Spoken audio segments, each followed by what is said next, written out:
Mercedes built the electric version of their best-selling car in the world, gave it 483 horsepower, 713 kilometers of range, around 443 miles, and a charging system that adds 300 kilometers in 10 minutes. And then they gave it a frunk you open by pressing the badge. I did not expect that detail to be the one I kept thinking about. The GLC 404 Matic wears the design language Mercedes will use across every future electric car. The illuminated grille has 942 individually backlit elements that animate when you lock and unlock the car. In obsidian black on this show floor, the grille dominates, but the proportions behind it stay restrained. The rear carries a full-width light bar with an illuminated star. The wheelbase is 84 mm longer than the combustion GLC, and you see the difference in stance from the side. 20-inch wheels are standard. Optional rear axle steering turns up to 4.5 degrees and brings the turning circle to 11.2 meters. What the charging architecture underneath delivers is the figure that lands in the verdict. The interior runs screens from pillar to pillar. Base trim gets 3 separate displays: a 10.3-inch driver cluster, a 14-inch center touchscreen, and a 14-inch passenger panel. Upgrade to AMG Line Premium, and all three merge behind one glass surface into the 39.1-inch Hyperscreen. What I kept returning to is a detail nobody focuses on.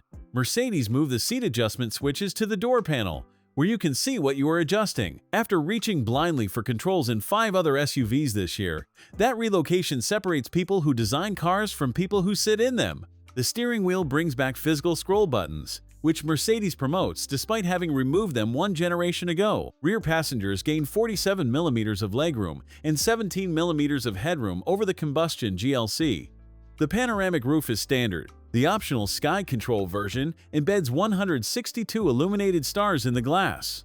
Whether that appeals to you or embarrasses you, says more about you than about the car. A rear headroom and legroom are both noticeably better than the combustion GLC, and the tall side windows make the second row feel closer to a full-size SUV than a compact one. If you are moving teenagers or adults regularly, this is one of the few electric SUVs in the segment where the rear seat is a genuine destination rather than a compromise. A weekend bag, a pushchair, and 2 shopping bags fit in the boot without rearranging anything. 570 liters, around 20.1 cubic feet, expanding to 1,740 liters, around 61.4 cubic feet, with the seats folded electrically in a 40-20-40 split. Up front, the frunk holds 128 liters, around 4.5 cubic feet, and opens when you press the Mercedes star on the bonnet.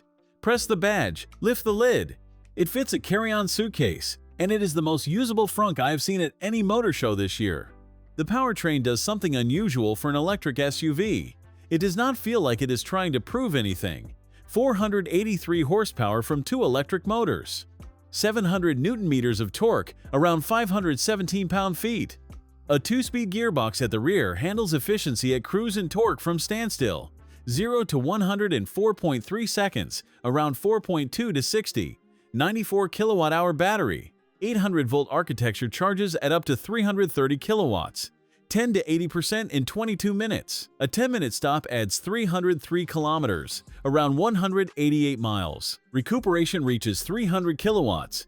And Mercedes claims 99% of everyday braking happens through regeneration. The one-box system merges brake booster, master cylinder, and stability control into one module, and the pedal feel stays consistent whether you are decelerating on friction or electrons. 71,281 euros. The BMW iX3 offers nearly 100 more miles of range, and for some buyers that ends the conversation. What the iX3 does not offer is a frunk you open with one hand or a meter of continuous display across the dashboard. Mercedes is not competing on range, it is competing on the experience of being inside the car, and the interior closes that argument faster than the spec sheet reopens it. For a first model on the new MB.EA platform, I expected compromises. The frunk was the last place I expected to find the detail that erased most of them.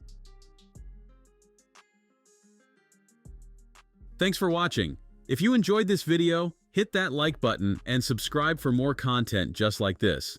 Leave a comment below with your thoughts or questions. I read every single one. And don't forget to click the bell icon to get notified about my next upload. See you in the next video.